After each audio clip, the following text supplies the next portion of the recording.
Déjeme saludar primero a Flor Santamaría, que está en Oslo, en Noruega. Ella es una periodista venezolana que, por supuesto, conoce muy bien todo lo que pasa en su país. Flor, muy buenos días. Gracias por estar en ASB Noticias. ¿Cómo está? Muy buenos días, encantada. Gracias por invitarme a participar en esta mañana con ustedes para hablar de Venezuela.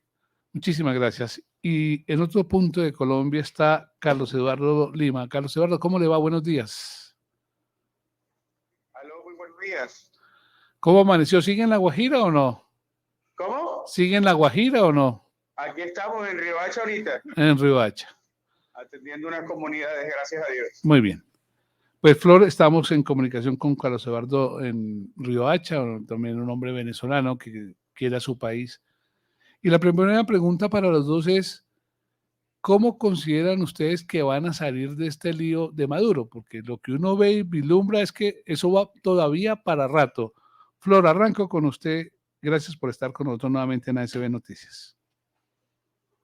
Bueno, me río un poquito porque justamente esa pregunta se la hice hace poco a un colega que estaba en Estados Unidos y él me dice que todavía hay mucha tela que cortar con la situación de Venezuela y con Maduro en sus líneas de poder, ¿no? Como jefe bueno, yo le llamo el régimen que preside, ¿no? Entonces, lo interesante es en este cuento para mí, es cómo integrar, esto aparentemente va a ser difícil de lo que parece, de lo que, o de lo que pudo expresar el presidente Petro en esta cumbre que sostuvo ayer con 20 países, ¿no? La pregunta es cómo realmente se va a integrar un proceso democrático, o como él lo llama, un proyecto democrático de una verdadera democracia, con un régimen autoritario. Entonces, bueno, sí, esto va para rato, esto no es así. Yo me acuerdo hace muchos años cuando el difunto presidente venezolano Carlos Andrés Pérez decía que Chávez en su momento no salía a los votos, ¿no? Ha pasado muchos años de esto, la situación geopolítica ha cambiado, la dinámica geopolítica de Latinoamérica ha cambiado, entonces yo sí creo que probablemente unas elecciones sean una solución. Sin embargo, no necesariamente para sacar a Maduro, sino para que empiecen a nivelarse las líneas de poder, especialmente porque el mismo régimen, el mismo chavismo o madurismo está desarrollando sus propias otras ramas, ¿no? Sus propias sus otros tentáculos, por decirlo de alguna manera. Carlos, la misma pregunta. Esto va para rato. Esto no, lo que pasó ayer aquí, con todo respeto lo voy a decir, es un saludo a la bandera, ¿no? Sí, sin duda alguna es un saludo a la bandera. O sea, el resultado de ayer es el mismo resultado que se obtuvo la última vez en México. ¿Y qué podemos hacer? Pues bueno, yo creo que seguir presionando. Como les comenté ayer, los venezolanos y la comunidad internacional están ante un escenario como si estuviésemos enfrentando un secuestro en una casa o en un centro comercial. Hay que negociar con el secuestrador para que dejen libertad a sus víctimas. Y desde allí es que se tiene que plantear este tema y este caso. No han entendido que los venezolanos son víctimas de un secuestro de un grupo de personas que están acabando con un país desde hace 20 años. Y el día de ayer lo observamos, claro, con el agravante de que quien representó, entre comillas, al pueblo venezolano hablando con 20 estados miembros fue Gustavo Petro, que a todas luces es representante en realidad de Nicolás Maduro. Entonces, así se están jugando esas fichas de ajedrez en este tablero tan complicado para la ciudadanía venezolana y para el mundo. Porque es que este problema dejó de ser solamente de los venezolanos, cuando ya hay más de 7 millones de venezolanos regados por todo el mundo y en Colombia hay más de 3, porque las cifras de Migración Colombia yo siempre las he rebatido con el concepto de decir que es que, por ejemplo, mi caso, yo no entro en las cifras de Migración Colombia por ser binacional, por ser colombiano y venezolano a la vez, pero soy tan colombiano como soy venezolano.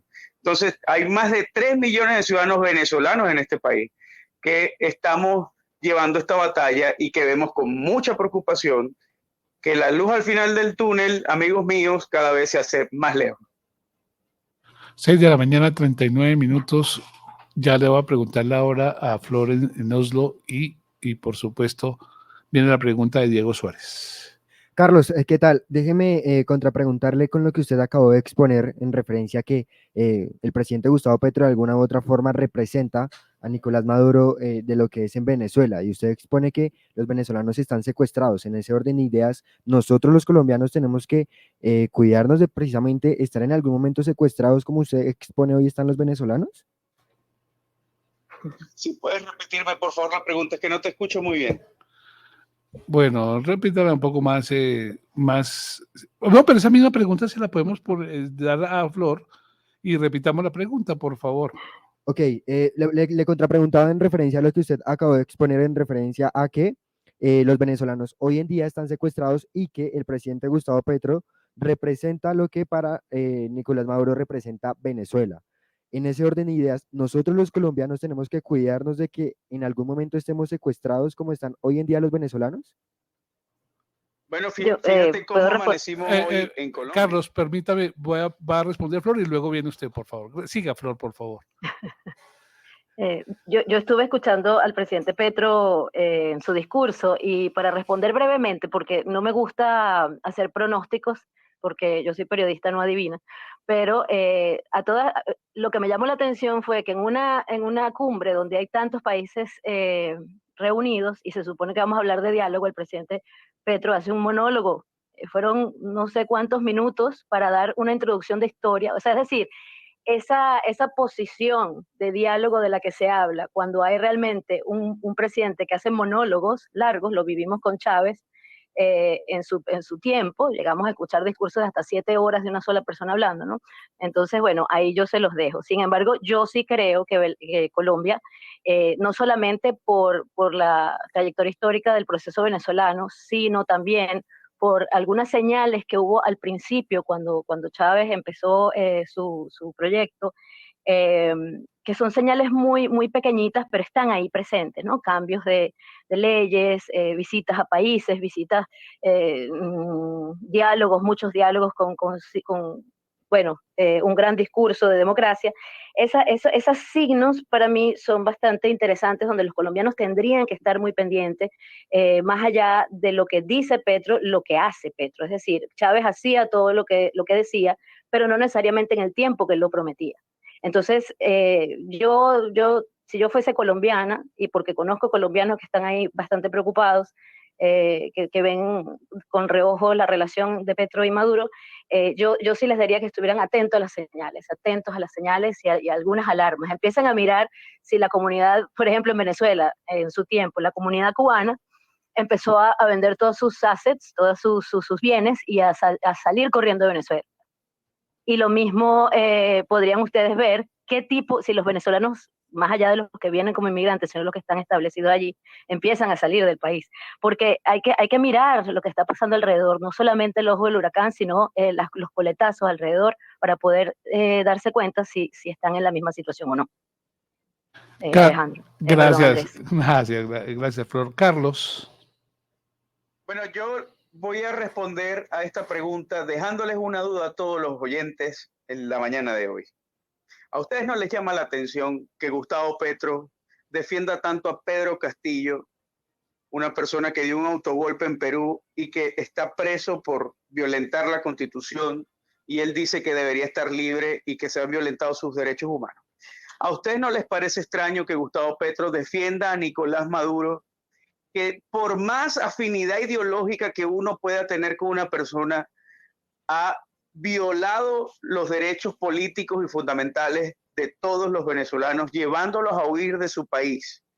Eso tiene que llamarnos primero a la reflexión y segundo a prender todas las alarmas, porque la mañana de hoy amanecimos con el anuncio de Gustavo Petro de pedirle la renuncia a todos sus ministros y de pedir un gobierno de emergencia. ¿Qué está buscando Gustavo Petro? Gustavo Petro está buscando aliados internacionales que lo defiendan de la insensatez y de cometer delitos o de pisar la raya constitucional ante lo que está ocurriendo o lo que pueda ocurrir en Colombia. Miren, yo les voy a decir a ustedes una cosa. Noviembre será un mes muy importante para Colombia, atendiendo la pregunta del compañero que la hizo. Noviembre, porque si nosotros, y cuando digo nosotros hablo de la Colombia decente, de la Colombia democrática, de la Colombia que quiere al país y que quiere un país mejor todos los días. Si nosotros perdemos las elecciones del 29 de octubre, Gustavo Petro va a solicitar una Asamblea Nacional Constituyente, va a eliminar la Constitución del 90 y va a meter todas las reformas más uno, que es la reelección indefinida para quedarse por siempre y para siempre en el país, como ha sido la pretensión de todos los socialistas y comunistas de Latinoamérica. Esto es un libreto y los venezolanos se los dijeron siempre. Es un libreto y no lo supieron leer.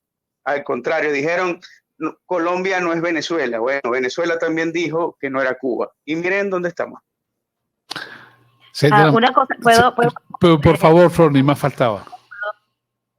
¿Perdón? Ni más faltaba, Flor, bien pueda.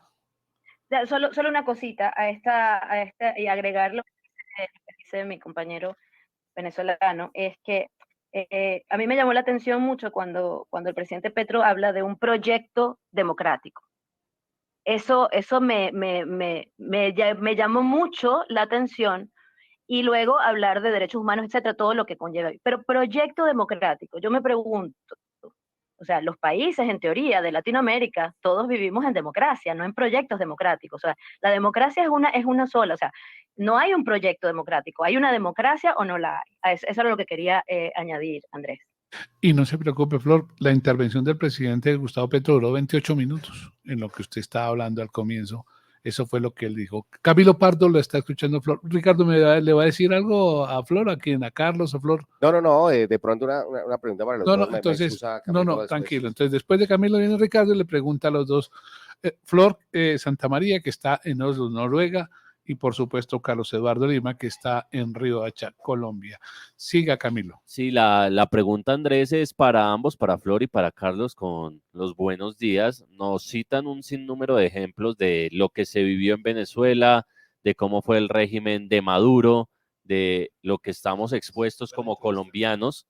Pero entonces, ¿qué debe hacer el ciudadano acá, el colombiano? ¿Debe irse del país? ¿Cuál es la solución? ¿Huir de Colombia, salir a protestar, alzar la voz? Me refiero también a los políticos, ¿qué deben hacer ellos? Hacer oposición, no sé, ¿cuál debe ser la solución, teniendo en cuenta que ustedes ya tienen experiencia y pues obviamente buscando lo mejor para Colombia? Flor. ¿Quién puede? Flor, bueno, voy a responder, me voy a meter primero aquí. Desde Noruega, una de las buenas noticias para Colombia es que en términos de desarrollo, las relaciones noruego-colombianas han estado muy, muy juntas, y de todos los países de Latinoamérica, con el único país que hay cooperación concreta de desarrollo para desarrollar planes sociales, planes comerciales entre Noruega,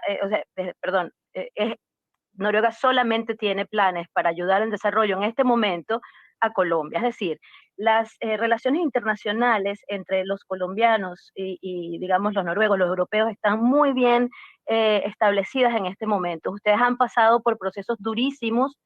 Yo no quiero ser como profeta del desastre, porque yo más bien traigo un mensaje más bien positivo, porque ustedes han tenido una historia bastante dura y cruda de inestabilidad, y los procesos de paz pueden funcionar y estarían en teoría funcionando. Entonces, ciertamente sí hay una gran alerta roja allí, pero habría que esperar a ver si Petro es, digamos, un poco menos radical, o es menos abrasivo, o que sinceramente tenga un plan que haya desarrollado un plan de trabajo político y social en Colombia que funcione. Es decir, yo me acuerdo cuando Ecuador tenía al presidente Correa, que era más light que Chávez, ¿no? Dentro de este proyecto geopolítico. Y en ese momento el Ecuador tuvo un desarrollo económico porque su presidente en ese entonces era economista. Y mientras Venezuela, por un lado, tenía grandes entradas de dinero, porque sin precedentes en la historia del país, por revenue petrolero, es decir, por retribución de petrolera, el Ecuador estaba dolarizado. Entonces habría que esperar. Yo no sería eh, tan agresiva en decir de que los colombianos se tienen que ir, porque ustedes tienen un país que tienen que inteligentemente, como lo son todos ustedes, mantener y ayudarlo a progresar, aprovechando la ola de diplomacia que en este momento el presidente Petro tiene, porque Chávez también lo logró en su momento. Entonces habría que ver qué va a pasar, es decir, mirarlo con pinza, pero sin extremismos, pienso yo. Carlos. No, bueno, yo pienso que esa pasividad de decir, pues esperemos, fue lo que llevó a los venezolanos a que perdiéramos 25 años en revolución bolivariana. Mi mejor consejo para los colombianos es que se sumen a estar muy pendientes, a hablar siempre con sus vecinos, a no permitir que la política divida a la familia, a hablar con sus hermanos, con sus suegras, con los cuñados, estar muy pendiente, discutir los temas políticos en domingo, en familia, en los asados. Eso es lo que se tiene que hacer.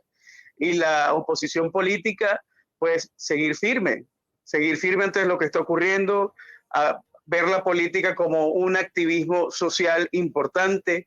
Yo creo que no podemos abandonar las regiones y abandonar las comunidades. Yo mismo estoy hoy en gira nacional en Colombia, visitando las regiones para hablar con los líderes comunitarios, esos que ayudan todos los días a sus barrios para que estén mejor, para poder ver cómo llevar esta información a Bogotá y contribuir para tener listas de candidatos para este 29 de octubre y rescatar las regiones y rescatar las ciudades.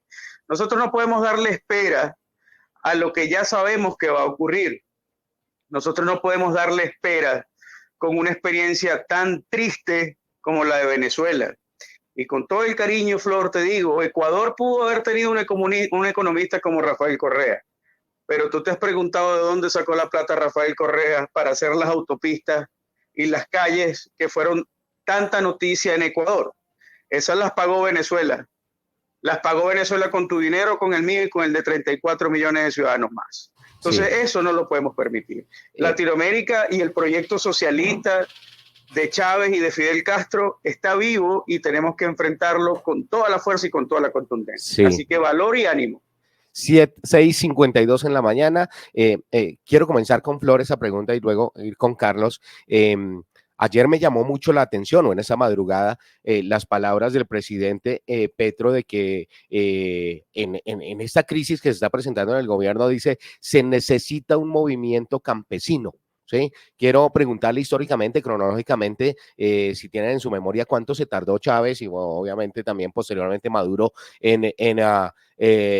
ya digamos que empezar a llamar al pueblo y conseguir adeptos afuera de la política. Flor. Sí, una cosita. Todo empieza a acelerarse con los cambios constitucionales. Yo creo que ahí es donde radica la gran atención que tiene que tener Colombia, los colombianos en este caso, porque todo empieza con las reformas constitucionales. Artículos que llegan a salir de repente, de la nada, que salen de noche, es decir, y ahí es donde hay una gran oportunidad para cambiar pues las mentalidades. Por supuesto, estoy completamente de acuerdo en que hay que estar muy alertas y que la corrupción fue de alguna manera lo que se aceleró el proceso de lo que estamos viviendo ahora en Venezuela, es decir, mientras que hayan valores anticorrupción verdaderos, pues se les van a hacer de alguna manera las cosas más pequeñas. Estos movimientos campesinos empezaron desde muy temprano porque forma parte de la fórmula, forma parte de la gran, del libreto del que hablamos, ¿no? que se ve en las pequeñas señales. Esas llamadas son para radicalizar los procesos, hay que estar muy alertas con eso, porque ciertamente todo lo que es la llamada campesina es una especie activación de los apasionamientos. Cuando se llama eso, quiere decir que ya hay adoctrinamiento para que esa fuerza campesina venga, esa fuerza militar venga, esa fuerza de los trabajadores. Escuchando a Petro ayer también fue igual, el movimiento femenino, el no sé qué, todas esos grupos, esas etiquetas de grupos que empiezan a moverse, son muy peligrosas. Y estoy de acuerdo con mi compañero venezolano, o sea, yo no digo que, es decir, yo lo que digo es que no es que haya pasividad, sino mucha alerta, pero no que salgan corriendo porque hay un país que recuperar. A eso es a lo que yo me refiero. Hay un país que ni siquiera recuperar, que no se puede perder. Entonces, que es Colombia, que es un país muy querido. Y es clave en nuestras relaciones socioeconómicas y sociopolíticas, es decir, somos hermanos, somos vecinos históricamente, por supuesto. Entonces, bueno, cuando empiezan a llamar a los movimientos, yo estoy de acuerdo con Carlos en cuanto a que hay que también hacer el movimiento ciudadano, hay que también hacer el movimiento de calle, de vecinos, de los propios campesinos, hacerles entender. ¿Qué pasó en Venezuela cuando la reforma constitucional la primera vez, en el 2000, de la transición del 2007 al 2008? Chávez perdió eso. ¿Y por qué lo perdió? Porque la oposición venezolana en ese momento hizo todo ese trabajo de hormiga y todo ese movimiento de barrios y todo ese movimiento para explicarle al venezolano por qué no se podía cambiar la constitución. Y en ese momento, que no se cambió la constitución que hizo Chávez, sacó a las milicias e hizo el movimiento del miliciano, es decir, empezó con el movimiento de las partes militares. Eso ocurrió justo después de que perdió la reforma constitucional. Entonces, ahí, mira, el que hace la ley hace la trampa, dice el dicho. Entonces hay que estar muy pendiente de eso, de la corrupción y del movimiento ciudadano y de que el pueblo colombiano tienda muy bien la democracia y dónde están sus derechos y por qué no los pueden perder. Eso nos faltó a nosotros en algún momento, porque hubo mucha corrupción también. Carlos. Bueno, primero hay que contextualizar muy bien las cosas, ¿no? Gustavo Petro no es Hugo Chávez. Gustavo Petro ganó con el 50+1 de los votos. Hugo Chávez en 1999 ganó con el 89% de la población votante del país. Son escenarios muy diferentes. Lo segundo, Hugo Chávez gobernó con un barril de petróleo a $130 el barril, vendiendo 6 millones de barriles diarios y produciéndolo a $30 el barril. Es decir, el excedente de $100 más la ganancia neta de cada barril de petróleo era lo que al gobierno de la Revolución Bolivariana de Hugo Chávez le quedaba en el bolsillo. Tuvo para hacer 7 Dubái en Venezuela si le hubiese dado la gana. Ese no es el caso de Colombia. La economía colombiana es muy diferente a la economía venezolana. Pero como dice Flor, cuando haces un llamado populista a grupos feministas, LGBTI, campesinos, cuando vas a esos sectores tan individualmente y tan independientemente, es porque estás buscando un levantamiento social. Y ya lo vivimos con el secuestro de nuestros policías en el Cauca, ya lo vivimos y lo vamos a seguir viviendo. Entonces, vuelvo y repito y les digo, esto es un libreto previamente establecido y que Gustavo Petro sabe muy bien cómo aplicarlo en su país. Para eso se ha entrenado y para eso ha estudiado durante más de 20 años que fue oposición y hoy es gobierno. ¿Dónde está mi preocupación? Mi preocupación radica en que ellos se desesperan. Gustavo Petro se desespera. Hoy amaneció el gobierno en emergencia, sin ministros.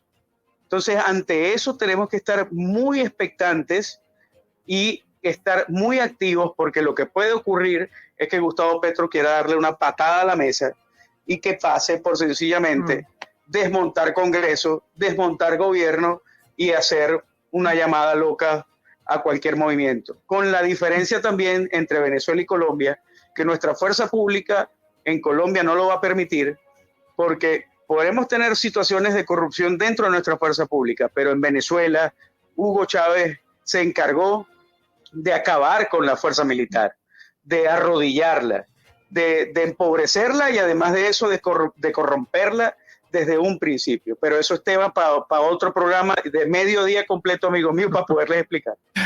No, no me preocupe, algún día lo haremos, no tenemos ningún lío. Flor, la quiero despedirnos sin antes darle las gracias por estar aquí en ASB Noticias en Colmundo Radio en Colombia. Pero déjeme hacerle esta pregunta porque usted vive en un país socialista y lo maneja un partido socialista democrático. ¿Cómo se vive en Oslo? ¿Cómo se vive en Noruega? Sí, justamente eso quería conversar, bueno, es que no tenemos tiempo de tantos temas, ¿no? Es decir, lo que es socialismo como tal, la idea política, ideológica del socialismo, aquí se desarrolla de una manera bastante interesante porque, ¿cierto? Aquí no hay, bueno, a excepción del Partido Comunista, etcétera, hasta todo lo que es centro, izquierdas y derechas se manejan de una manera bastante central. Entonces, aquí se vive donde, bueno, los impuestos son sumamente altos, la política como tal también es propagandística, también tiene unos discursos muy potentes, populistas en algunos casos, pero con la ideología noruega, es decir, con la idiosincrasia noruega, que es de invertir el dinero del retorno petrolero. Y se invierte muy bien. De hecho, Noruega tiene un fondo que en este momento no tengo la cifra, pero los invito a revisar la página del Banco Central, donde tienen todo el dinero de los fondos, que llega a miles de millones de dólares. Lo que diría, pues, algo así como $100,000 per cápita, ¿no? O más, que son solamente para el ciudadano noruego, que sería como si se lo dieran en cash, pues tuviera $100,000 o algo así. Pero se vive, ¿cómo se vive? Bueno, hay una distribución del dinero de una manera, o sea, la economía se vive de una manera y la política de otra, y sin embargo son muy buenas, se complementan. ¿Qué quiero decir con esto? Igualdad para todos, una igualdad que, bueno, dentro de un gran concepto, pero sí funciona.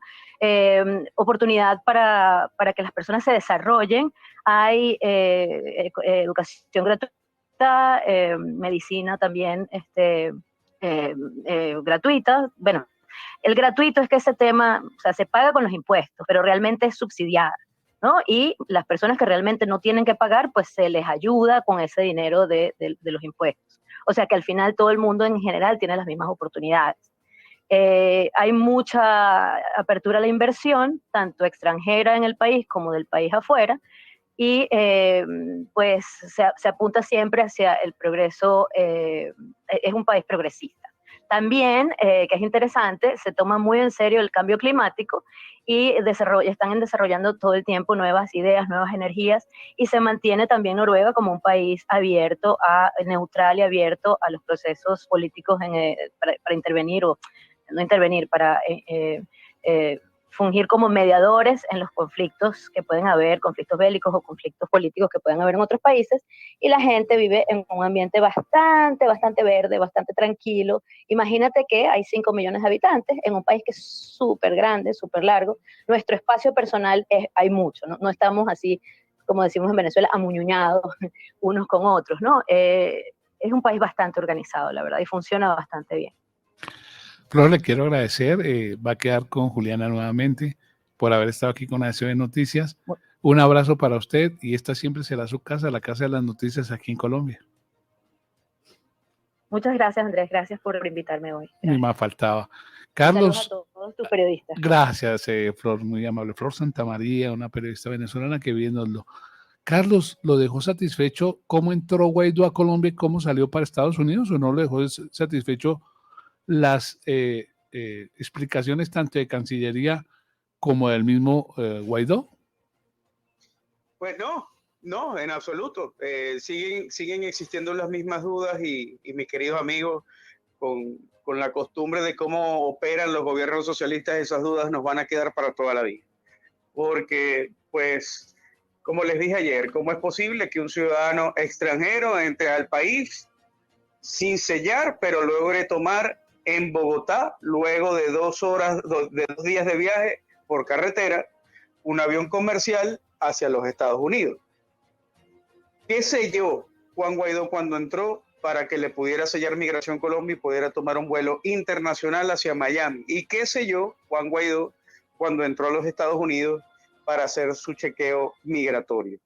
Ahí es donde está la duda. Y obviamente, o sea, si hablamos políticamente de este tema, no le interesaba a Gustavo Petro ni a Álvaro Leiva tener a ningún representante de oposición en esa plenaria que se dio en la Cancillería colombiana en Bogotá. ¿Por qué? Porque el vocero total y absoluto de esa reunión fue Álvaro Leiva y Gustavo Petro. Y ahí se dijo lo que quería Nicolás Maduro que se dijera en voz de Gustavo Petro. Ahí se discutió lo que quería Nicolás Maduro que se discutiera en voz de Gustavo Petro. Y ante eso no podían permitir que ningún factor exógeno a esa reunión y a ese plan se manifestara allá adentro. Entonces, por eso mismo es que solamente veíamos cámaras y no veíamos periodistas con micrófonos dentro del salón, porque tampoco se iba a permitir que se hicieran preguntas a cualquiera de los asistentes y que se intervinieran con cualquiera de los 20 estados que hicieron parte de esa reunión. Solo queda decir, y le quería pedir su opinión, pero ya usted me la dio.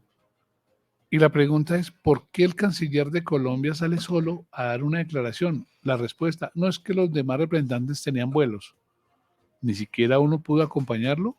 Eso me dejó una inquietud y es, al final del día creo que esto fue, y luego con todo respeto, a lo mejor pueden salir muy buenas cosas, pero creo que se perdió el tiempo el día de ayer buscando una solución para Venezuela, Carlos. Y del respeto protocolario de las relaciones internacionales, si el canciller hubiese ameritado que cualquier representante de los 20 países que estaban allí lo acompañaran, así hubiese sido, a menos que no hubiese conformidad de esos 20 países y que se hayan retirado, y por eso es que vemos en la declaración final de Álvaro Leiva copia y pega del resultado final de la última reunión en México. Ayer no hubo ni avance ni retraso de lo que ya se había conversado en México.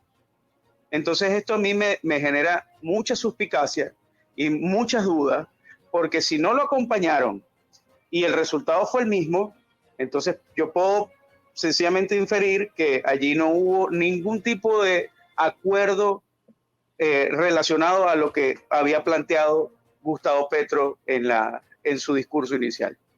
Y eso es delicado. Porque entonces, delicado para ellos. Porque primero Gustavo Petro no logró el objetivo por el cual se había reunido tantas veces insistentemente con Nicolás Maduro en Venezuela, sino que también no lograron convencer a la comunidad internacional de lo que claramente saben, que en Venezuela hay un secuestro de nuestra gente y que hay un violador de derechos humanos que está siendo investigado por la Corte Penal Internacional. Es más, el mismo día de ayer en la tarde supimos por qué Nicolás Maduro había insistido tanto en eliminar la investigación, en solicitar a la comunidad internacional la suspensión de la investigación en la Corte Penal Internacional. Y es que resulta que el fiscal que lleva su caso en la Corte, en La Haya, solicitó a las víctimas en Venezuela enviar una carta para ver si se suspendía el proceso de investigación o se continuaba. Y en la respuesta que da la Corte Penal Internacional se notan asombrados, porque más de 9,000 víctimas solicitaron a la Corte Penal Internacional continuar las investigaciones y que sean incluidos en ese caso. 9,000 víctimas. Ustedes saben de lo que estamos hablando, 9,000 víctimas. Para un país que no tiene un conflicto armado como el de Colombia, en donde hay una cantidad importante de víctimas, en Venezuela hay 9,000 víctimas que se atrevieron a mostrar su cara y su rostro ante la comunidad internacional y a solicitar que la investigación siga. Entonces estamos ante temas bastante delicados, en donde o la comunidad internacional se hace parte más activa de esto, o sencillamente Venezuela y Latinoamérica no va a tener paz. Porque mientras Nicolás Maduro esté ostentando el poder político y militar en Venezuela, Latinoamérica va a seguir en este problema. Pues Carlos, quiero agradecerle sus minutos hoy, bueno, bastantes minutos de su tiempo hoy aquí en ASB Noticias.